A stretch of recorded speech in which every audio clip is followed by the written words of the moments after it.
иш-чаранын катышуучулары Кыргыз Билим Академиясындагы билим берүү жана илим министрлигине караштуу структура болуп эсептелет. Ошондуктан министрликтин дагы пикири катары кабыл алсаңыздар да болот да. Бул эки китепти мен болмак дегенде кыргызда сөз бар. Энеси эркек бала төрөгөндөй деген. Чынында ушунчалык сүйүндүм. Биз таппай жүргөн, колубузга ала албай жүргөн китептерди өз эне тилинде окуйт деген эмне деген. Биринчи Кенри Робинсондун китебинде креативдүү мектептер. Атын карабайсыздарбы? Балдардын жөндөмүн өнүктүргөн креативдүү мектептер. Мунун аты эле ушундай бир чоң жүктү көтөрүп турат да. Эми муну окуп атканда менин таң калганым ошол Кен Робинсондун бир өзгөчө ой жүгүрткөнү. Таң калыштуу, ойго келбеген идеяларды көтөрүп чыкканы болот да.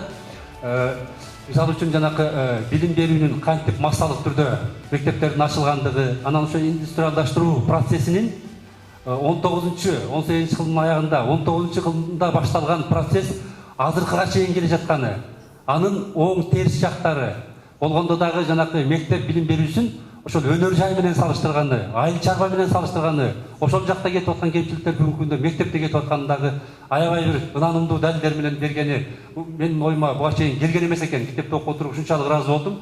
Өзгөчө ой жүгүрткөн, таланттуу, креативдүү адамдарга мындай бир китеп окуп отуруп да таазим кылса болот да. Чынында эле бул кишинин айткан ойлору, идеялары ушунчалык баягы ынанымдуу болгондон анан мен дагы ошол видеодон атайын YouTube'дан анын сүйлөгөн сөздөрүн көрө баштадым да китепти окугандан кийин. Ал жерде баягы кыска бериптир. Ушунчалык мындай адамды ынандырган, так ойлорду айтып атат. Экинчиден дагы бир баса белгилей турган нерсе, мына бул өнүгүп аткан мамлекеттерде биз бир нерсени баса белгилеп коюшубуз керек. Жакшы ой айтылып атканда ошол аудиториядагы ошого ынтылып, ошого умтулуп, ошону колдоп кете турган аракети. Бизде бир азыр коом ичине экиге бөлүнүп калдык. Бирөөлөр жакшы иштерди унчукпай эле жасап атат. Мына Кереге фондунун жасап аткан иштери, булар эч кимди кыйкырган да жери жок, эч кимге айткан да жери жок. Жакшысы жөн аткарып коюп атат. Ийгата журт деген жаштар коомдук фонду бар. Алар да эч кимге айтпай эле укмуштай сонун иштерди жасап атат да. Экинчи бөлүгү ушул турмуштан бир катаны, кемчиликти, жамандыкты издеп жүгүрүп калгандар да болду да. Жалаң ошо менен убактысын өмүрүн кетирип аткандар да тилекке каршы азыр коомдо болуп атат да. Принцип деген теттин эмгекти китепте кайрылы бакыт деген Робинсон эмес, башкасын деле карасаңыздар, аудитория ушунчалык ошого жагымдуу, мындай бир коштоп, колдоп, юмор менен кетип аткандыгы мен коомчулукту чакырып кетет элем. Бул азыр кемчиликти издегенден, мындай сын айткан керек.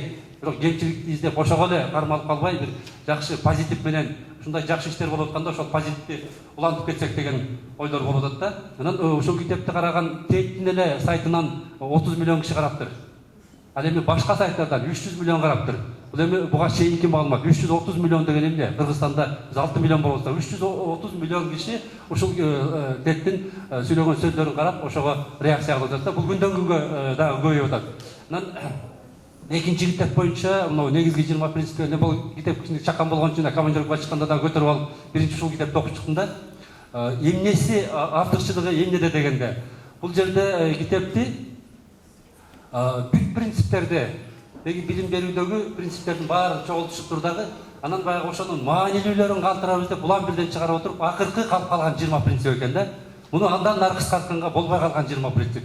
Ушунчалык жанакы биринчи кезекте баланын дараметин өстүрүш керек. Ага психологиялык жактан шарт түзүш керек. Канткенде бала окуп үйрөнөт. Канткенде баланын психологиялык баягы процесстер жүрөт деген.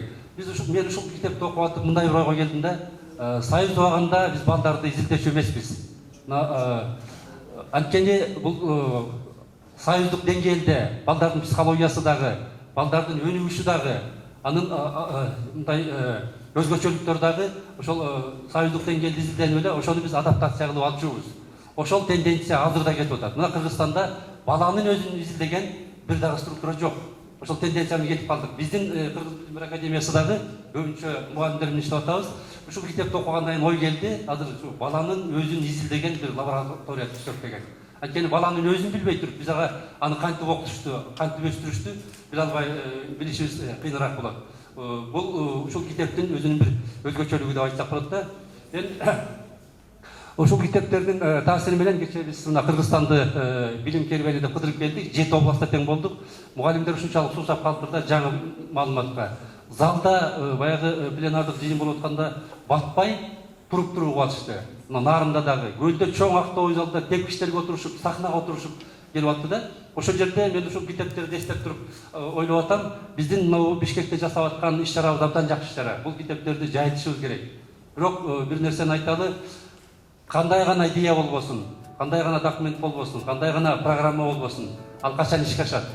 Аны качан мугалим түшүнүп, өзүнүн ишинде натыйжалуу колдонгондо гана ашат. Ага чейин ал жолдо эле жоголуп кетиши мүмкүн. Анткени бала менен түздөн түз иштеген мугалим.